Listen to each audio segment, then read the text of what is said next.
السلام علیکم، ہمارے چینل میں خوش آمدید۔ امید ہے آپ سب خیریت سے ہوں گے۔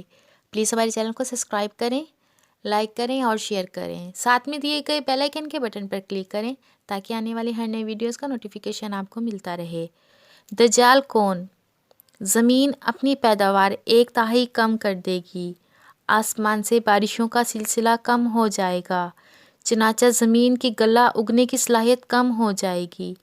1 سال گزرے گا اور زمین اپنی پیداوار مزید 1/3 کم کر دے گی۔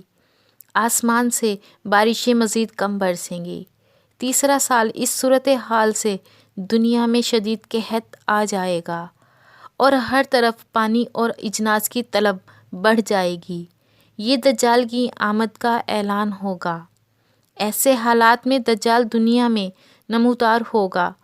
دجال ایک شخص کا نام نہیں بلکہ دنیا کے نظام پر ایک سوچ، ایک عذاب اور ایک بہت بڑی آزمائش کا نام ہے۔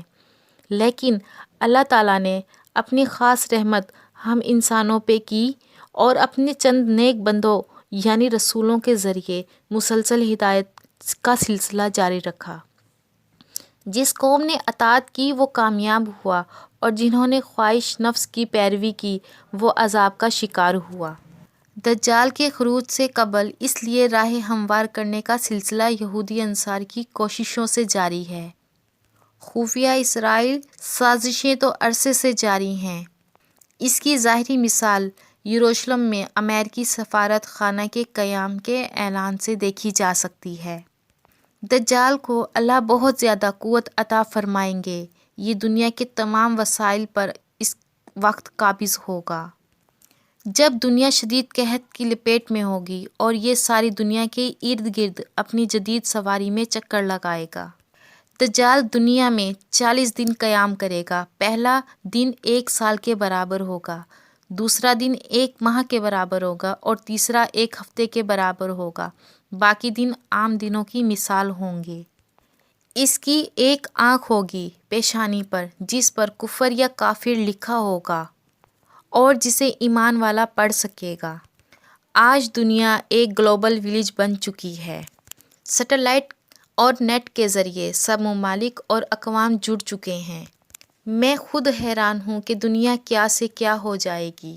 اقبال ایک حدیث کے مفہوم کے مطابق دجال کے ہاتھ میں اللہ ایک ایسی قوت دے گا کہ اس کے ایک حکم سے آسمان سے بارش اور زمین سے پیداوار حاصل ہوگی۔ زمین اپنے خزانے اگائے گی، اس کے پیچھے خزانے اور لوگ ایسے چلیں گے جیسے شہد کی مکھیاں ملکہ مکھی کے پیچھے چلتی ہیں، جیسے لوہا مقناطیس کی طرف کھینچا آتا ہے۔ اس کے حکم پر جانور صحت مند ہو جائیں گے، بیمار تندرست۔ یہ کہے گا مجھے رب مانو، پھر اپنے چلے شیطانوں کو حکم دے گا کہ اس شخص جس سے یہ اس وقت ہم کلام ہوگا اس کے والدین کی شکل اختیار کر لو۔ اب اس آدمی سے کہے گا مجھے رب مانو، میں تمہارے مردہ والدین کو زندہ کر سکتا ہوں، اور اپنی شیطانی طاقت کے ذریعے نقلی والدین پیش کر دے گا۔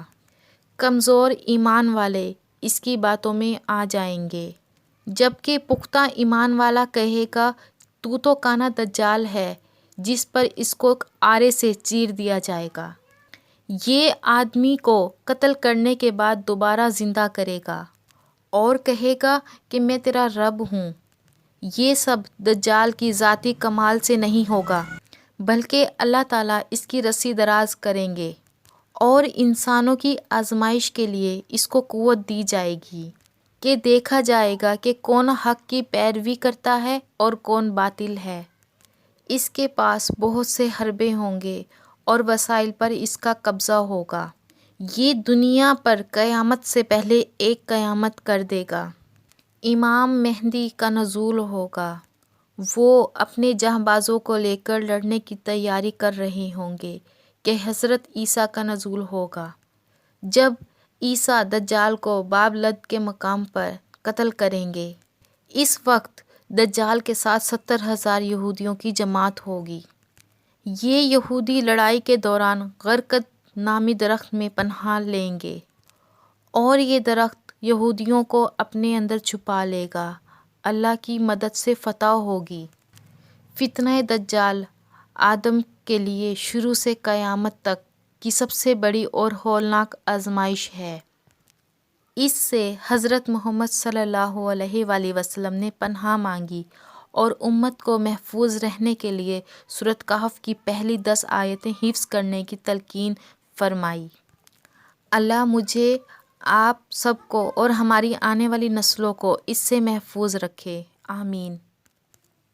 پلیز میری اس ویڈیو کو لائک کریں اور زیادہ سے زیادہ شیئر کریں، اور ساتھ میں دیے گئے بیل آئیکن کے بٹن پر کلک کرنا نہ بھولیے۔ اگلی ویڈیو کے لیے